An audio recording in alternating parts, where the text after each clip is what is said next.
नमस्ते दोस्तों, स्वागत है हमारे चैनल पर। आज हम लेकर आए हैं एक ऐसी कहानी जो आपको रोमांच और बुद्धिमानी की दुनिया में ले जाएगी। राजा विक्रमादित्य और दैत्य दंभिकासुर की 7 गुत्थियां। तैयार हो जाइए एक शानदार सफर के लिए। उज्जैन की शांत नगरी में राजा विक्रमादित्य का शासन था। उनकी बुद्धि और वीरता की ख्याति दूर दूर तक फैली थी। लेकिन एक शाम सूरज ढलते ही आसमान में काले बादल छा गए। हवा में एक भयानक गर्जना गूंजी और धरती कांपने लगी।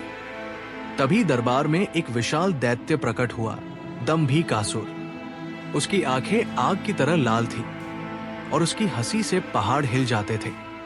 उसने गरज कर कहा, विक्रमादित्य, मैं दंभिकासुर हूं, दैत्यों का राजा।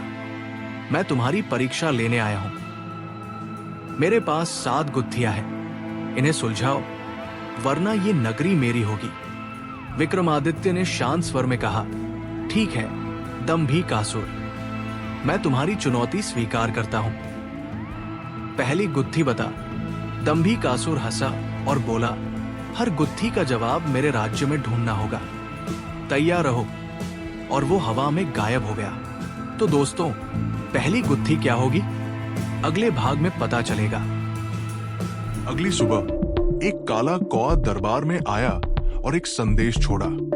उसमें लिखा था, मैं वो हूं जो दिखता नहीं पर सबको डराता हूं। मुझे पकड़ो तो मैं गायब हो जाता हूं।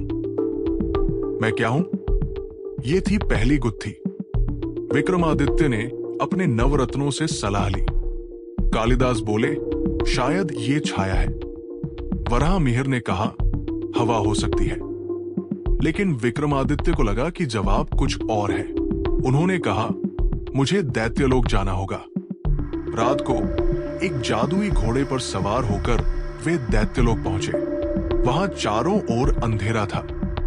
तभी एक काली आकृति सामने आई और बोली, मुझे पकड़ो। जैसे ही विक्रमादित्य ने हाथ बढ़ाया, वो गायब हो गई। वे समझ गए ये डर है। उन्होंने दंभिकासुर को पुकारा, तुम्हारी गुत्थी का जवाब है डर। दंभिकासुर प्रकट हुआ और बोला, सही है, लेकिन अभी 6 गुत्थियां बाकी हैं। दूसरी गुत्थी क्या होगी, अगले भाग में देखिए। दंभिकासुर ने दूसरी गुत्थी सुनाई। मेरे पास एक पहाड़ है जो सोने का है, पर उसका वजन हवा से भी कम है। उसे ढूंढो और लाओ। विक्रमादित्य दैत्यलोक गए। वहां एक चमकता पहाड़ हवा में तैर रहा था, लेकिन उसे छूते ही वो गायब हो गया। विक्रमादित्य ने सोचा, ये भ्रम हो सकता है। तभी एक गुफा में एक बूढ़ा तपस्वी मिला। उसने कहा, असली पहाड़ गुफा में है। वहां उन्हें एक छोटा सुनहरा पंख मिला। उन्होंने दंभिकासुर को पंख देकर कहा, यह तुम्हारा सोने का पहाड़ है। दंभिकासुर चिढ़ गया, लेकिन बोला, ठीक है, अगली गुत्थी के लिए तैयार हो जाओ। दंभिकासुर की तीसरी गुत्थी थी। मेरे राज्य में एक राक्षस है जिसके 3 चेहरे हैं। एक सच बोलता है, दूसरा झूठ, तीसरा दोनों को मिलाता है। उससे पूछो मेरा खजाना कहाँ है। विक्रमादित्य राक्षस से मिले। पहले चेहरे ने कहा, गुफा में। दूसरे ने कहा, नदी में। तीसरे ने कहा, पेड़ के नीचे। विक्रमादित्य ने तीसरे से सच पूछा। वो हंसा और बोला, खजाना पेड़ के नीचे है। विक्रमादित्य ने खोदा और खजाना मिल गया। दंभिकासुर को देकर बोले, तीसरी गुत्थी सुलझ गई। दंभिकासुर गुस्से में बोला, अगली गुत्थी तुम्हें हरा देगी। दंभिकासुर बोला, मेरे जंगल में एक फल है जो खाने से इंसान अमर हो जाता है, उसे लाओ। विक्रमादित्य जंगल गए। एक पेड़ पर चमकता फल देखा। उसे तोड़ा तो एक शेर प्रकट हुआ और बोला, ये मेरा फल है, मुझे हरा। विक्रमादित्य ने शेर से युद्ध किया और उसे हराया। फल लेकर दंभिकासुर के पास पहुंचे। दंभिकासुर हंसा, ये झूठा फल है, लेकिन गुत्थी सुलझ गई।